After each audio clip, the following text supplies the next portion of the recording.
नमस्कार विद्यार्थी मित्रांनो, मी सोमेश्वर डोंगरे तुमचं नोकरी सोमेश्वर या यूट्यूब चॅनलवर स्वागत करतो। तर मित्रांनो, आताच्या व्हिडिओमध्ये आपण रेशीम संचालनालय विभागामध्ये वेगवेगळ्या पदांच्या भरतीला मान्यता या ठिकाणी मिळालेली आहे। तर यामध्ये कोणकोणत्या पदांचा समावेश असणार आहे आणि ही जी परीक्षा आहे हे कोणामार्फत घेतल्या जाणार आहे याबाबतची सविस्तर माहिती आपण या व्हिडिओमध्ये पाहणार आहोत। तर यासाठी तुम्ही हा व्हिडिओ शेवटपर्यंत पाहायचा आणि चॅनलवर नवीन असेल चॅनलला सबस्क्राईब करा। नोकरीविषयी प्रत्येक अपडेट तुम्हाला आपल्या यूट्यूब चॅनल मिळत राहील। तर बघा मित्रांनो, शासन निर्णय या ठिकाणी आलेला आहे आणि यामध्ये रेशीम संचालनालय नागपूर या भरतीला मान्यता मिळालेली आहे। तर या ठिकाणी पदे दिलेली आहे, तुम्ही पाहू शकता। मंजूर पदे, विभागाचा प्रस्ताव आणि उच्चस्तरीय सचिव समितीची मंजुरी या ठिकाणी मंजूर पदे दिलेली आहे। यामध्ये संचालक, उपसंचालक, सहाय्यक संचालक, रेशीम विकास अधिकारी श्रेणी 2, वरिष्ठ तांत्रिक सहाय्यक, प्रयोग निर्देशक, क्षेत्र सहाय्यक, मेकॅनिकल, इलेक्ट्रिशियन किंवा वीजयंत्री, रिअरिंग ऑपरेटर, प्रयोगशाळा परिचर, लेखाधिकारी, वरिष्ठ अधीक्षक, वरिष्ठ सहाय्यक, लिपिक, टंकलेखक, वाहन चालक आणि शिपाई या पदांच्या भरतीला या ठिकाणी मान्यता दिलेली आहे।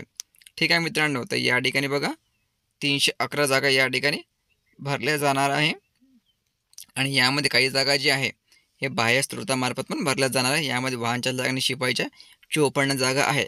तर मित्रांनो, ही जी भरती आहे या भरतीला मान्यता मिळालेली आहे।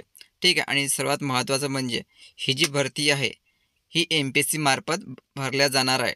ठीक आहे, संपूर्ण जे पदे आहेत हे आता MPSC मार्फत भरल्या जाणार आहे आणि याबाबत GR पण प्रसिद्ध करण्यात आलेला आहे।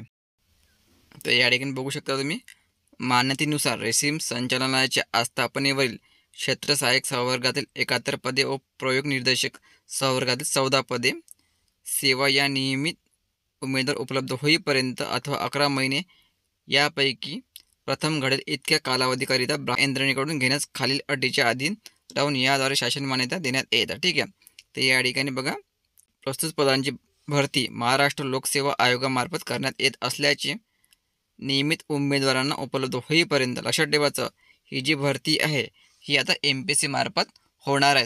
तर सर्वात पहिली भरती जी आहे हे रेशीम विभागाची असणार आहे, जे MPSC मार्फत भरल्या जाणार आहे। ठीक आहे, अगोदर जाहीर करण्यात आलेला होता की 2026मध्ये गट क, गट ब आणि गट अ हे सर्व पदे जे आहे हे MPSC मार्फत भरल्या जाणार आहे।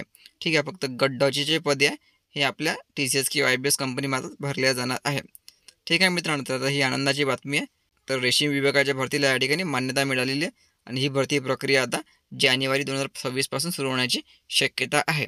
ठीक आहे, तर व्हिडिओ महत्त्वाचा आहे, जास्तीत जास्त शेअर करा आणि व्हिडिओला लाईक करा। धन्यवाद।